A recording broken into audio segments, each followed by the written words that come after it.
Hi maths made ఈజీకి స్వాగతం. ఈరోజు మనం టెట్ ప్రీవియస్ పేపర్లో ఉన్న క్వశ్చన్ని చూద్దాము. ఇక్కడ చూడండి, క్రింది వానిలో కనిష్ట బేసి ప్రధాన సంఖ్య అని అడుగుతున్నాడు. The smallest odd prime number among the following.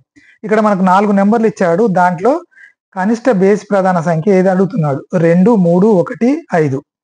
ఇక్కడ మనకి ప్రధాన సంఖ్యలు ఉన్నాయి కదా, చూసాము ప్రీవియస్ సెషన్లో. 2, 3, 5, 7, 11 ఇవి మనకు. కానీ ఇక్కడ మనకి కండిషన్ ఏమి ఇచ్చాడంటే కనిష్ట బేస్ సంఖ్య. సో బేసి సంఖ్య సరి సంఖ్య. సరి సంఖ్య అంటే 2 చేత భాగించబడే సంఖ్యని సరి సంఖ్య అంటారు. సో 2 చేత భాగించబడని సంఖ్యని బేసి సంఖ్య అంటారు.